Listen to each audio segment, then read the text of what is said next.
ಯಾವ 40 ವರ್ಷಗಳ ಹಿಂದೆ ಒಂದು 46 ಎಕರೆ ಭೂಮಿ ಖರೀದಿ ಮಾಡಿ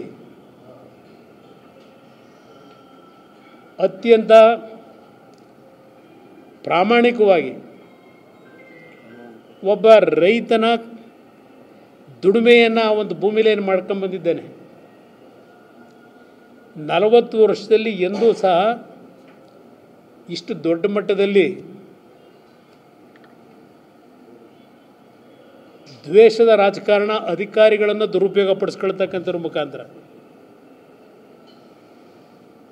ನಡೀತಾ ಇರತಕ್ಕಂಥದ್ದೇನಿದೆ, ಇವತ್ತು ಸನ್ಮಾನ್ಯ ಸಿದ್ದರಾಮಯ್ಯನವರಿರ್ಬೋದು, ಸನ್ಮಾನ್ಯ ಶಿವಕುಮಾರ್ ಇರ್ಬೋದು, ನಿಮ್ಮ ಈ ಒಂದು ಅಧಿಕಾರ ದುರುಪಯೋಗದ ಮುಖಾಂತರ ಕಾನೂನು ಬಾಹಿರವಾದಂಥ ರೀತಿಯಲ್ಲಿ ಸರ್ ನನ್ನ ರೆಸಿಗ್ನೇಷನ್ ಯಾಕೆ ಸರ್? ನಾನೇ ಜಾಬ್ಸ್ ನ ಕ್ರಿಯೇಟ್ ಮಾಡಿ ಬಾಸ್ ಆಗ್ಬೇಕು ಅಂತಿದ್ದೀನಿ. ಹೇಗೆ? Boss Vala B the boss.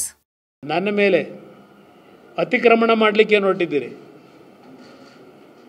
ಇವತ್ತಿನಿಂದ ನನ್ನ ವಾರ್ ಈ ಸರ್ಕಾರದ ವಿರುದ್ಧ ಪ್ರಾರಂಭ ಮಾಡ್ತೀನಿ ಅಂತಕ್ಕಂಥದ್ದನ್ನು ನಾಡಿನ ಜನತೆಗೆ ನನ್ನ ಮಾಧ್ಯಮದ ಸ್ನೇಹಿತರ ಮುಖಾಂತರ ಪ್ರಥಮವಾಗಿ ಇವತ್ತು ಘೋಷಣೆ ಮಾಡ್ತಾ ಇದ್ದಾರೆ.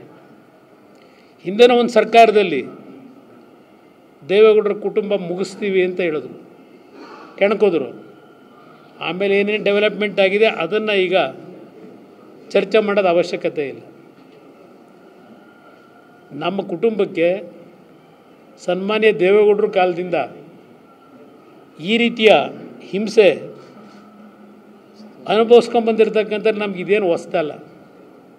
ಅಪ್ಪ ನೀವೆಲ್ಲ ತೋರಿಸಿರೋದು ಅಂಥದ್ದು 4-5 ಇಂಥವು JCBಗಳು, 25-30 ಜನ ಅಧಿಕಾರಿಗಳು ತೋಟಕ್ಕೆ ಪ್ರವೇಶ ಮಾಡಿದ್ದನ್ನು ನೀವೆಲ್ಲ ತೋರಿಸಿದ್ದೀರಿ, ಸಂತೋಷ. ಪಾಪ ಏನು ಪೊಲೀಸ್ 2 ಪ್ಲಟೂನ್ಗಳು ಬೇರೆ ಎಲ್ಲಿ ಕುಮಾರಸ್ವಾಮಿ ಬೆಂಬಲಿಗರು ಬಂದು ಅಡಚಣೆ ಮಾಡಿಬಿಡ್ತಾರೋ, ಆ ಅಧಿಕಾರಿಗಳ ಮೇಲೆ ಅವ್ರ ಮೇಲೆ ದೈಹಿಕವಾಗಿ ಹಲ್ಲೆ ಮಾಡ್ತಾರೋ ಅಂತ ಹೇಳಿ ಪೊಲೀಸ್ ಇಲಾಖೆ ಅಧಿಕಾರಿಗಳು ಪ್ಲಟೂನ್ ಬೇರೆ ಕರ್ಕೊಂಬಂದಿದ್ರು. ನಾನು ಒಂದು ಮಾತು ಹೇಳ್ತೇನೆ ಸ್ಪಷ್ಟವಾಗಿ ನಾಡಿನ ಜನತೆಗೆ, ನಾನು ರಾಜಕಾರಣದಲ್ಲಿ ನಾನು 4 ಎಕರೆ ಒತ್ತುವರಿ ಮಾಡ್ಕೋಬೇಕಾ? ಒಬ್ಬ ಮಾಜಿ ಪ್ರಧಾನಮಂತ್ರಿ ಮಗ